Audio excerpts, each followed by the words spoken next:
नमस्कार, मैं हूं अभिषेक उपाध्याय। आप देख रहे हैं टॉप सीक्रेट। ये जो इस समय मुद्दा आपके सामने मैं रखने जा रहा हूं, इस मुद्दे ने पूरे प्रदेश की ब्यूरोक्रेसी को हिला रखा है। क्या ऐसा मुमकिन है कि जिस अधिकारी पर महिला अधिकारियों का एक पूरा का पूरा समूह आरोप लगाए कि वो उनका उत्पीड़न करता है, उनको घूरता है, अश्लील कमेंट करता है, उनके साथ में कदाचार करता है, उस अधिकारी पर कोई एक्शन लेने की बजाय उस अधिकारी को कहा जाए कि जांच करो इन महिलाओं की, कमेटी बनाओ, इस पर इनके आरोपों की जांच करो इन महिलाओं की। क्या वो अधिकारी ये काम करेगा? आप सोचिए, क्या ऐसा हो सकता है? मैं एक प्रतीक ले रहा हूं, ये प्रतीक है महाभारत का। क्या पांचाली यानी कि द्रौपदी के चीरहरण के मामले को दुर्योधन की अदालत में लाया जाएगा और दुर्योधन से कहा जाएगा कि कमेटी बना दो कि द्रौपदी की चीरहरण की जांच हो? ऐसा कि हो सकता है क्या? ना मैं किसी को दुर्योधन कह रहा हूं, ना मैं किसी को द्रौपदी कह रहा हूं। मैं बस सिर्फ एक प्रतीक ले रहा हूं इतिहास से कि आप ये सोचिए कि क्या जिस पर आरोप है कि उसने मर्यादा का चीरहरण किया है, और क्या उसी को कह दिया जाएगा कि आप जांच कीजिए? ये उत्तर प्रदेश में हो रहा है। और मेरे पास, मैं आपको एक के बाद एक चिट्ठियां दिखा रहा हूं, शिकायतें जो सामने आई हैं। ये महाशय संदीप भागिया, ये नोएडा जोन में अपर आयुक्त हैं, अपर राज्य कर आयुक्त हैं जीएसटी में, नोएडा जोन में। अब इनके खिलाफ महिला अधिकारियों ने शिकायतें की हैं। शिकायतें किसे की हैं? सीधा चीफ मिनिस्टर को की है। ये मैं बैकग्राउंड बता रहा हूँ। इन शिकायतों में लिखा गया है कि महिला अधिकारियों को अपने कमरे में बिठा करके घूरते हैं, उनको बर्बाद कर देने की धमकी देते हैं। ये कहते हैं कि रात रात में महिला अधिकारियों को फोन करते हैं, उनको छुप करके घंटों घूरते रहते हैं, और जब वो इनका विरोध करती हैं तो उन्हें दूसरे मामलों में फंसा करके सस्पेंड कर दिया जाता है। ये इनके बारे में कहानी लिखी हुई है। और इसमें यह भी लिखा हुआ है कि एक और प्रधानमंत्री मोदी बेटी बचाओ बेटी पढ़ाओ द्वारा महिला सशक्तिकरण का काम कर रहे हैं, वहीं पर ये इस तरह का काम कर रहे हैं, और इनके घिनौने कृत्य का पता चलेगा। इसकी जांच में लिखा है, इसकी जांच करवाए गोपनीय रूप से, और जांच करवाए किसी स्वतंत्र जांच एजेंसी और राज्य महिला आयोग से।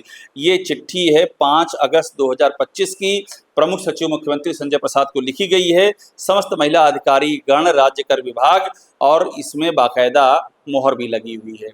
अब ये क्या कर रही हैं ये महिलाएं? ये कह रही हैं कि भाई किसी स्वतंत्र एजेंसी से जांच कराइए।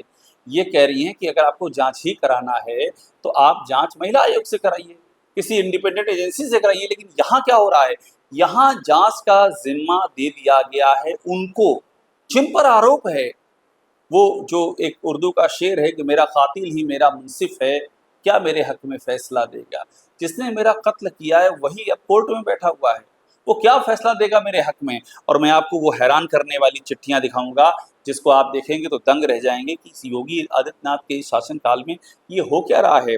देखिए, मैं आपको दिखा रहा हूँ 2 चिट्ठियां।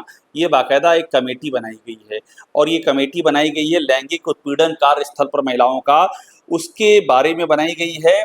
और उस कमेटी का सबसे अहम बात, उसमें कौन कौन रहेगा उनके नाम हैं, और इसमें नीचे लिखा है संदीप भागिया आईएएस, अपर आयुक्त राज्य कार्य। यानी कि संदीप भागिया ने कमेटी बनाई है कि महिलाओं में कौन कौन महिला उसका हिस्सा, कौन कौन अधिकारी इसका हिस्सा होंगे। ये कमेटी संदीप भागिया ने बनाई है, विशाखा कमेटी।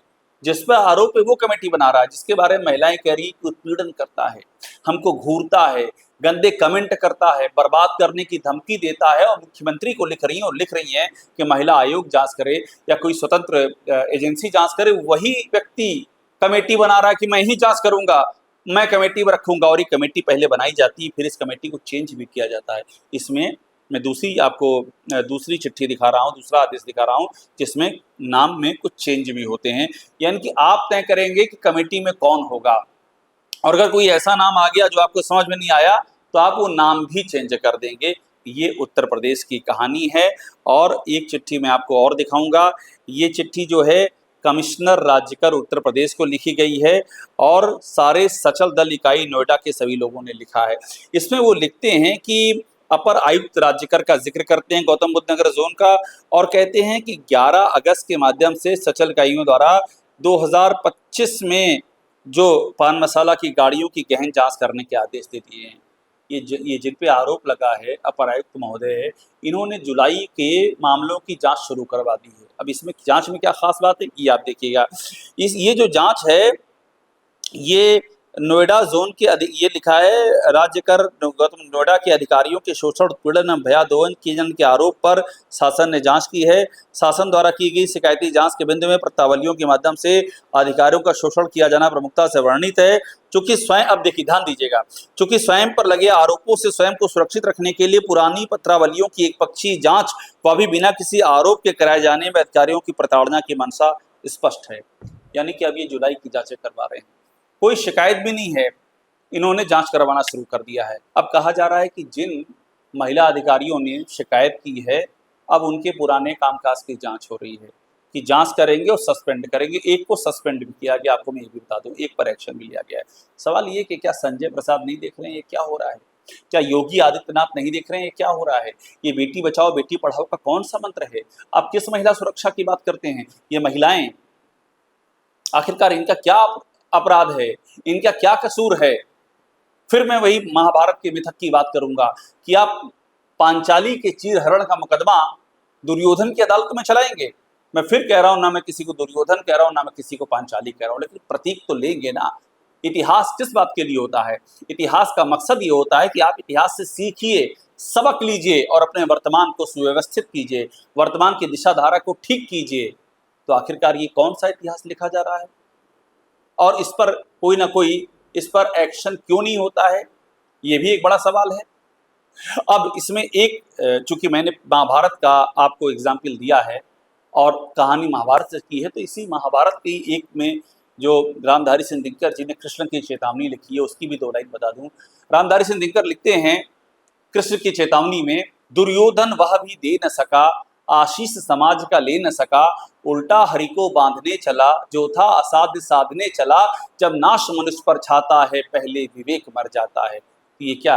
ये विवेक की अकाल मौत है, ये विवेक की अकाल मृत्यु है इस प्रदेश की ब्यूरोक्रेसी के द्वारा कि आप उन महिलाओं की शिकायत का जिम्मा उस अधिकारी को देंगे जो टेंटेड हो चुका है, जिस पर संगीन आरोप लगे हुए, एक नहीं कितनी महिलाओं ने लगाए हैं, जिसकी शिकायत मुख्यमंत्री तक गई है। मुख्यमंत्री क्या कर रहे हैं?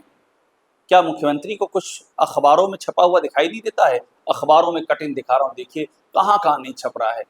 क्या मुख्यमंत्री जी आप अखबार पढ़ते नहीं हैं? क्या आपको दिखाया नहीं जाता है? क्या 4 अधिकारी जो आपको बता देते हैं वही आपका अंतिम सत्य होता है? आखिरकार इन महिलाओं पर क्या बीत रही होगी? क्या ये अपनी बच्चियों को कह पाएंगी कि तुम नौकरी करो? क्या जिस मेहनत से इन्होंने एग्जाम क्वालिफाई किया होगा और आज अधिकारी बनी होंगी, अपने परिवार में किसी महिला से कह पाएंगी, किसी बच्ची से कह पाएंगे कि तुम भी मेरी तरह पढ़ाई करो और एग्जाम क्वालिफाई करके आओ, बनो पीसीएस, बनो आईएएस? किसी को कह पाएंगी जो इन पे बीत रही है? संदीप भांगिया पर एक्शन क्यों नहीं हो रहा है? संदीप भांगिया को कौन बचा रहा है? ये सवाल तो उठेगा ही उठेगा। और ये सवाल हम ही नहीं उठा रहे हैं, तमाम मीडिया उठा रहा है। आप देखते जाइए, एक के बाद एक अखबारों में छप रही है, सवाल उठाए जा रहे हैं। सवाल ये है कि कोई कॉग्निजेंस कोई क्यों नहीं ले रहा है, एक्शन क्यों नहीं हो रहा है? कौन शासन को गुमराह कर रहा है? कौन जिस पे आरोपों से बचाने की कोशिश कर रहा है? क्यों नहीं संदीप भागिया को सस्पेंड किया जाता है? क्यों नहीं उनको रिमूव किया जाता है और उसके बाद निष्पक्ष जांच की जाती है? क्या यही है महिला सुरक्षा का वादा? कि यही है नैतिकता का राम राज्य? और क्या यही है महिलाओं के मन में, महिला अधिकारियों के मन में कानून के पालन की आश्वस्ति? क्या आप ऐसी महिलाओं से आंख मिला पाएंगे? क्या आप अपने घर के महिलाओं से आंख मिला पाएंगे अगर आपके इस पूरे सिस्टम में ये चल रहा है? ये सवाल उन तमाम अधिकारियों के लिए जो ऊपर बैठे हुए हैं, ये सवाल उन तमाम नेताओं के लिए जो ऊपर बैठे हुए हैं, ये सवाल उन सर्वोच्च नेता के लिए भी है, उस सर्वोच्च नेता के लिए भी जो टॉप पर बैठे हुए हैं, कि वो देखें और सोचें कि क्या यही महिला शक्ति का सम्मान है? क्या यही उनके राम राज्य का अभिमान है? और क्या यही मानवता का स्वाभिमान है? टॉप सीक्रेट को देखते रहिए, लाइक कीजिए, सब्सक्राइब जरूर कीजिएगा।